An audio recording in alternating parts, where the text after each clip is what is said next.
B-Marsh Boxing, and I'm back at it with another boxing video. Post-fight results. The Rock of Gibraltar. Fight over there in Gibraltar, Spain. Dillian Whyte versus Povetkin. Povetkin beat him in the first fight that happened last year, I believe, in August. And the fight was supposed to have been happened, the rematch, but Povetkin got the COVID, so the fight got delayed. But here we are, March 27th, and the rematch in Gibraltar. And Dillian Whyte, man, was looked real impressive in there. Dillian Whyte backed up all the words he said during the build-up of this rematch, and he took Povetkin to school, you know what I mean? In the first round, the man Povetkin was losing his balance because of the aggressive attack from the man Dillian Whyte, you know what I mean? Throwing overhand rights, just going to the jab and just putting pressure on him. Not necessarily hurt him in the first round. Povetkin's balance was off, and that was a telltale sign of what was about to happen in the forthcoming rounds. You know what I mean? Round one, I gave a 10-9 round to the man Dillian Whyte.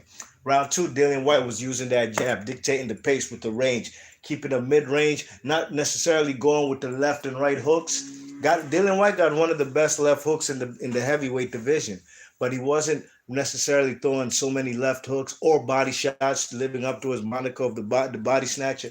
He was using that jab, pumping the jab, blinding him with the jab, and then swang, straight right hand down the pipe. Povetkin's head movement was almost non-existent. You know what I mean? The only thing Povetkin did see coming was some overhand rights, but eventually they caught up to the man. You know what I mean? So Dillian Whyte was more throwing straight punches, moving like I thought he would when I mentioned in the in my I'm sorry, not post fight review, my breakdown and prediction, and just keep it a range where Povetkin is not effective with his left hook. By the time round two was over with, Povetkin had eaten a few straight right hands. Not to mention, he also had a welt under his left eye. You know what I mean? Just in round two, you know what I'm saying? Round three was a little bit of the same. Povetkin did land a few punches here and there, but Dillian Whyte's straight right hand and the jab was the order of the day. You know what I'm saying? And he even caught Povetkin with a beautiful counter shot. Povetkin threw a left hook and missed, and Dillian Whyte just put his head down, closed his eyes, and came with that overhand right, bang, smashed right in the man Povetkin's face. You know what I mean? Povetkin took them punches, but in the fourth round was the beginning of the end, and this is where the fight ended with Povetkin getting caught with a jab, straight right hand, boom, knocked the man off balance, had him on queer street with the spaghetti legs. Then Dillian Whyte finished off Povetkin with a left hook, bang, put the man on the canvas. And before you know it, I don't know if it was a referee or his corner stopped the fight, but before I knew it, even before Povetkin got up, the fight was over. Dillian Whyte wins this fight via fourth round knockout. Very impressive how he handled his business in a rematch. This fight actually reminded me of um, Hasim Rahman versus Lennox Lewis, with Hasim Rahman knocking out Lennox Lewis in the first fight in South Africa in the fifth round.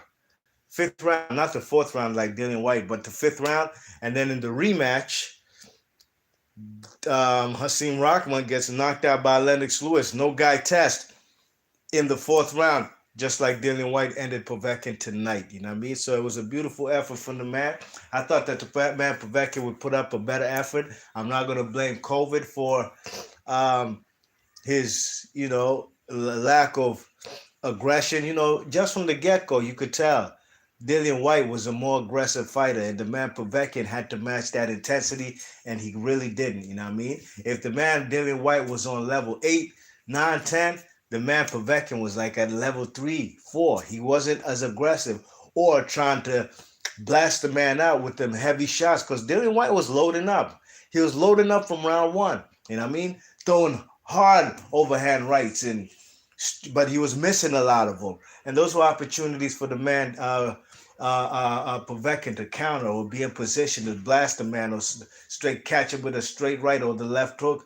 But it was actually the other way around. When Povetkin did miss, when he wasn't even that aggressive, Dillian Whyte was catching him with the counter shots. You know what I mean? Not so much body punching from either guy today, but it doesn't matter because Dillian Whyte gets back his WBC interim strap, and now he's in position to face the winner of Tyson Fury versus Anthony Joshua, who have a two-fight deal, like I mentioned before, and it's going to be a long time before that man Dillian Whyte. At least for 2021, he ain't sniffing no world title shot. He's just gonna have to keep winning. Might have to take some more risks. Might play his cards right and just get some gimme fights. But it's gonna be difficult for him to maintain that status, especially when if he has to wait this long for a heavyweight title shot. Todd French 600, what's up with you, Todd? How you feeling, man? Good to see you. He says, I don't know, B Marsh. I look suspect to me. What you mean? Mm, Todd French 600 says Povetkin has no business in the ring. He needs to hang it up. They both look slow as molasses. Dan the Man says Dillian did better than I expected. He destroyed Povetkin, but he should have done that the first time, to be honest. Absolutely, Dan the Man. I agree with you. And what's up with you, Dan the Man? Good to see you as well.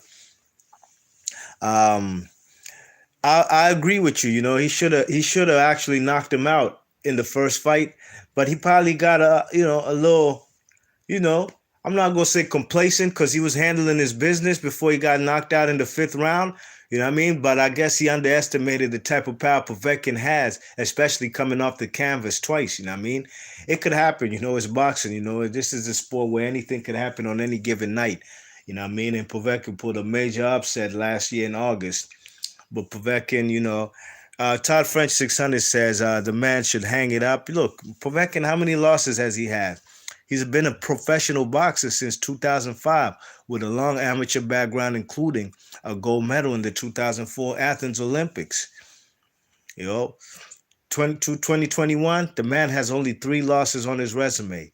Two in world title fights. One to Vladimir Klitschko, the second to Anthony Joshua, and now he lost to the man Dillian Whyte in a rematch. So I wouldn't say the man needs to hang it up. He's 41 years old. This is the heavyweight division, where guys could, I'm not saying the man could go on like on some George Foreman thing, you know what I'm saying? But 41 is not like a 41 at welterweight, or let alone welterweight, the smaller weights, you know what I mean?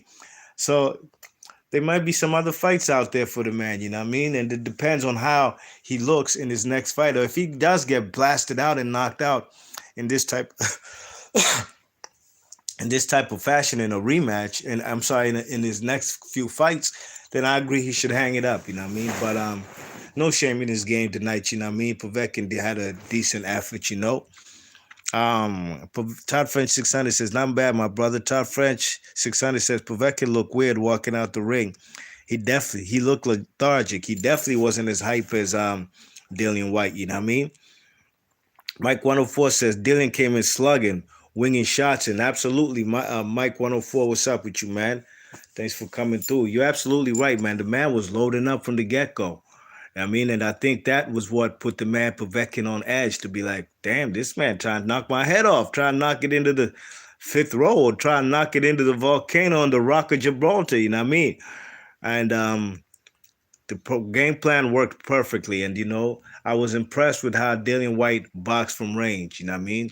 Not putting himself in danger of getting clipped with the left hook, you know what I'm saying? Using some leg foot movement, but using the jab and just catching the man, Povetkin, whose head movement was non-existent tonight. Mike 104 says, Dan the Man says, I think Povetkin should hang it up, B. Marsh. He got nothing left to prove. He really doesn't. He ain't got nothing else to prove. You're absolutely right, you know what I mean?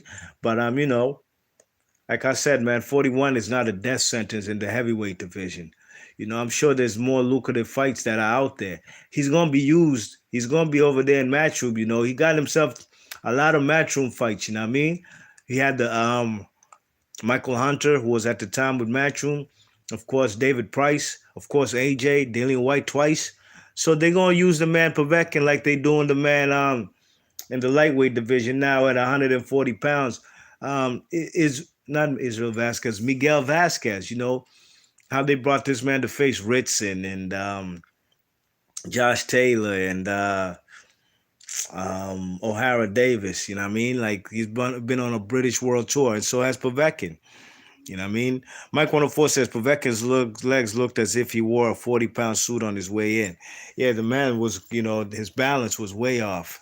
And that's why, he really had nothing left after round one as far as, aggressiveness. And, you would think a guy who's knocked out an opponent in the devastating fashion he did would try and go all out. And that's what I said in my breakdown and prediction video.